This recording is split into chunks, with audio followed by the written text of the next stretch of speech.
explain quickly how this would get passed in city council? Like, is this going to be a petition and then it goes to a citywide referendum, or is this something the city council has to vote? Okay, so I actually don't remember, but that's something that we'll have to talk about, right? Different To get it on processes. So basically there's elections in May and November. November is when they elect offices, and those are elections with really big turnouts. We don't want to be on that election because the more people who come out, the more likely there will be uninformed voters who will vote down the public transit sight unseen. We were just hoping to get it for the May election. To get on board by the May election, we would need 5% of the city's registered voters in petition. 180,000 registered voters in Arlington, so we need 9,000 signatures by next May. And it's not just a signature. We've got to get their name, address, phone number, signature, and their voter registration number, which will be the big sticking point.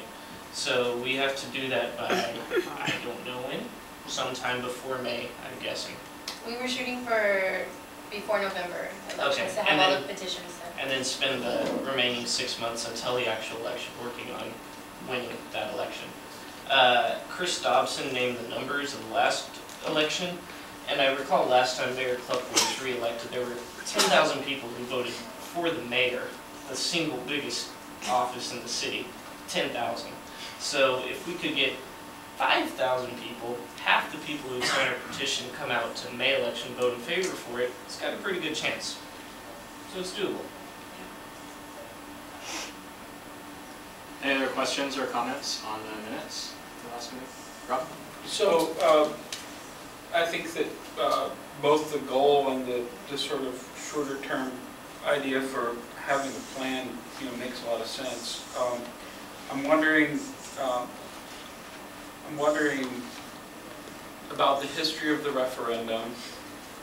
In the past, it seems like the city council is hidden behind the fact that voters voted against it, rather than coming out for it. And I guess my question is, like, should this be the only strategy for winning public transportation? In other words, I would like to see all the members of city council have to take a stand for or against public transit. So far, they've hidden behind the voters at every turn. And I think it's important to make them take a stand one way or the other publicly. We discussed that at the last meeting as well, and that will be one of these committees you can sign up for is research, and that will be one of the things we'll be researching. We'll be looking at the past attempts, how they failed, what the numbers were on the vote. But in general, we all agreed that the things we voted against were don't spend money on that, fix the streets instead, or don't spend money on that, concentrate on stopping drunk drivers instead, or if we have buses, it will let the wrong element into the town, or the big offices. Yeah, I know.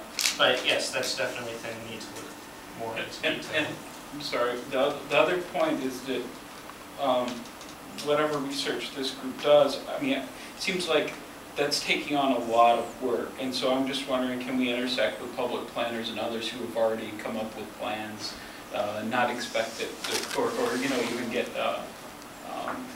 this or other universities that have a department of public planning to get on board with the shovel-ready plan? Well, actually, we're planning on incorporating UTA planning, so that, like David said, we can have a shovel-ready plan. So all we really do when we present it to the council is less work for them. They don't have to hire a team, and it's from the university. Hopefully, it'll be integrated as well. So there are other agencies that are doing transportation planning, and I have 3 pieces of paper, and I've listed a few for y'all to look at.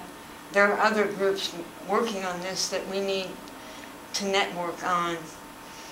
And then we need to look at money, bonds versus grants, that kind of thing. And maybe a little win, like a little project, and then we move to the bigger project.